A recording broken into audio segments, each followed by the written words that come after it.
I am confused. Not an unusual situation, of course, but I am confused today because there's big news on China this morning and the stock is not really responding. I believe I have three more scoops for you today. You're not going to read anywhere else. Just like last night, I scooped it, and today it's all over the news. All right, let's go ahead and talk about Elon Musk. Barron's is reporting this morning that on Wednesday, his rocket company SpaceX released its initial public offering registration statement to the public. This came along with it was accompanied by reams of information about revenues, losses, commercial agreements, and other things. The filing detailed Musk's ownership. Musk will hold 6.4 billion shares of SpaceX. The IPO hasn't happened yet, but recent price market trades have priced it as high as $130 a share, and that would make Musk stock worth just his SpaceX stock worth about $830 billion. Musk Tesla stock, including his 28 vested stock options, is currently worth about $290 billion. Well, you don't have to, that's 1.1 trillion before you even get to the other companies. This will all but assuredly be official when the SpaceX IPO is complete. Investors might want to increase their expectations for what valuation is possible. The current private market valuation is 1.7 trillion. Investors should probably look for an IPO priced at least 160 per share, which would value the company at 2.2 trillion. All right, we got Nvidia's earnings takeaways this morning. The data center revenue nearly doubles. The report is strong, but I haven't looked in a minute, but it was down 1.5%, something like that. Boy, how do you have to, what do you have to do? By the way, let's see, we've got the Globe and Mail reporting this morning that maybe Elon's trip to China was meaningful after all. Or is this just a coincidence? Tesla's long-awaited rollout of full self-driving in China marks a major milestone for the tech EV giant as it pushes deeper into the world's largest auto market.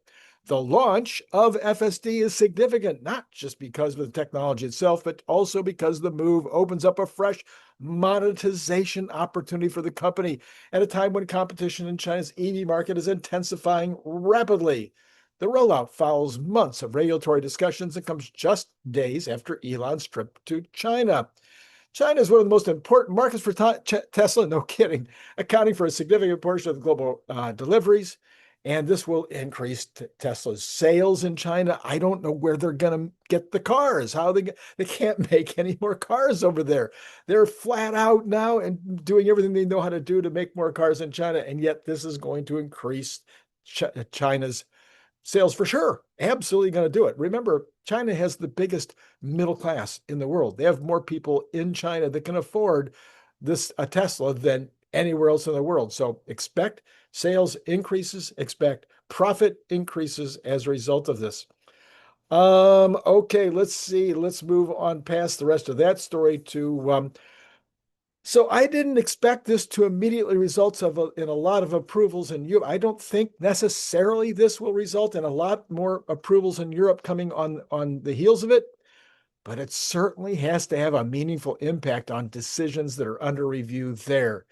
If it's okay in China, it's okay in the US, it's okay in Australia, et cetera, et cetera, et cetera. Why is Europe so slow? Yeah, we get it. We get it. All right, this is from Roaring Ragnar this morning. SpaceX owns 18,712 Bitcoin. That places them number 7 on the B100 list.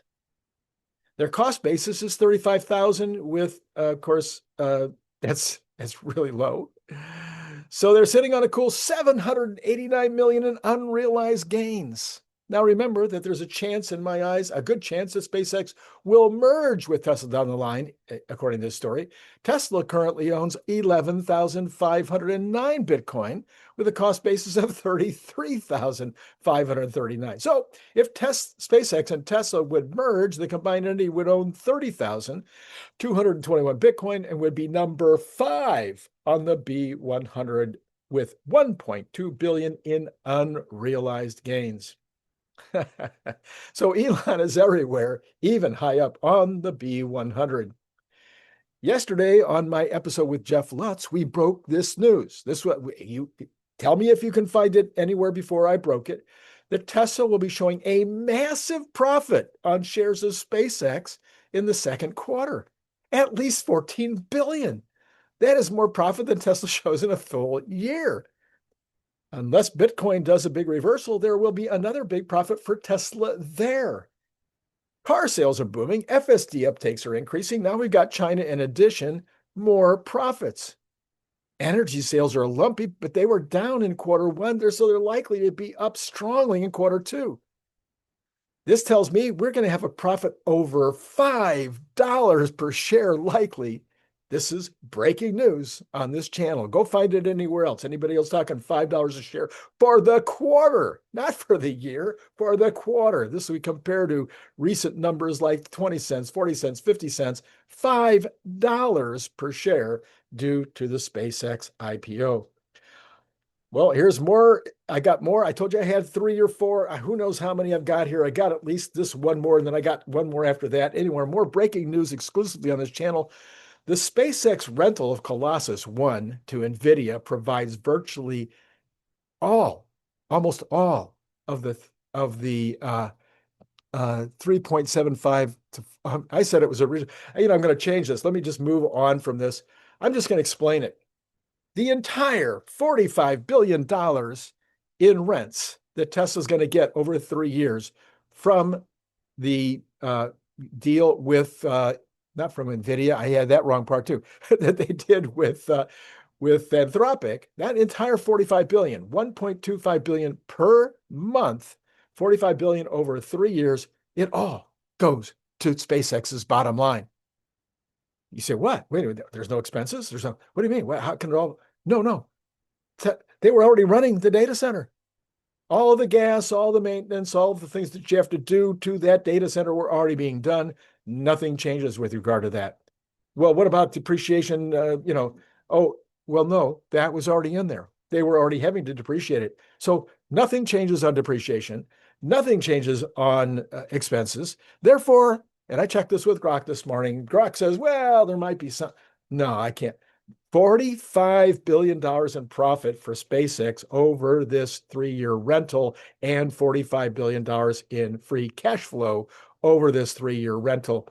Elon Musk is a freaking genius. Okay, that's breaking again. There's breaking news. Nobody else is reporting that. Now, today, later, we're going to have Cern Basher on.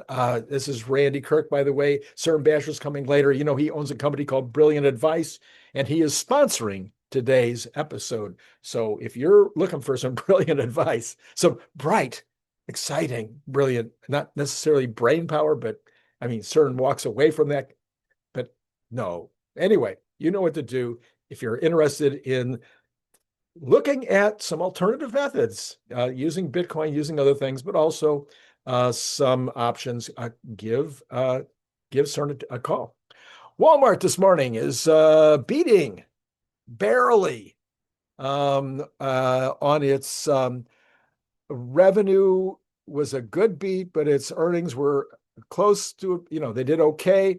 They had strong e-commerce, up 22%. They had grocery health gains. Sam's Club's very strong. Quarter two sales guidance, 3.5 to 4.5. Full year reiterated, cautious on tariffs and gas price, et cetera, but overall, shares reacted negatively because the guidance was a little bit soft on the consumer. Inventories are healthy. Value focus was emphasized on their call. Deere & Company, infrastructure, of course, strong beat, revenue and earnings, broad strength in small agriculture, turf and construction, forestry.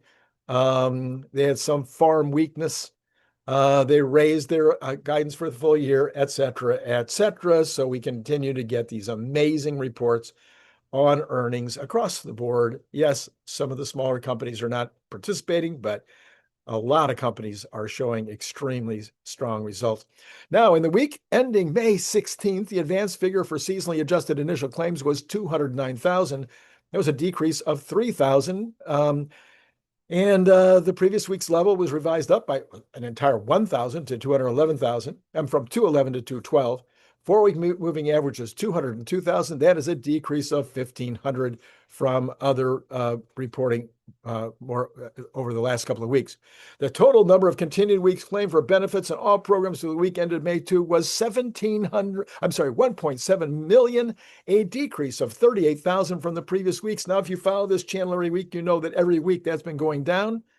So I thought, what the heck? Let me give you another piece of breaking news nobody's talking about. The total weeks claimed this week was $500,000 lower than in January. That is a 22% drop from that 22.2 million then.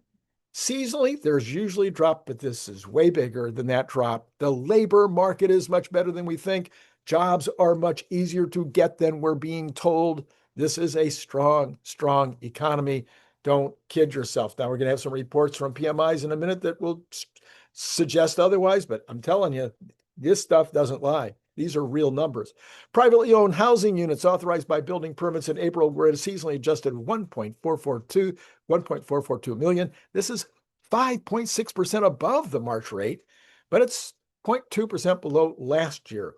Single-family authorizations were at a rate of 872,000, 2.6% below March, but authorized buildings in 5 units or more, obviously, were up.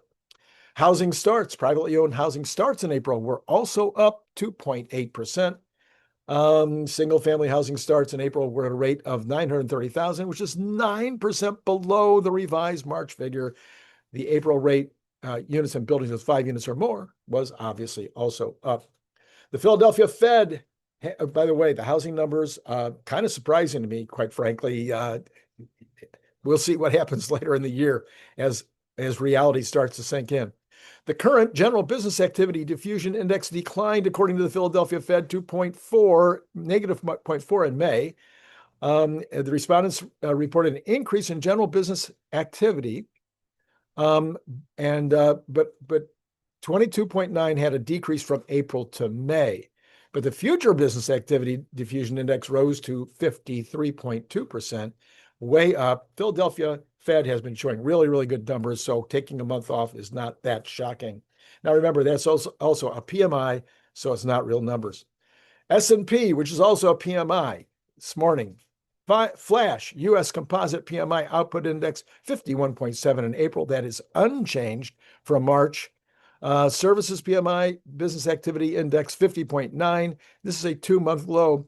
And then the manufacturing output was 56.2. That is a 49-month high.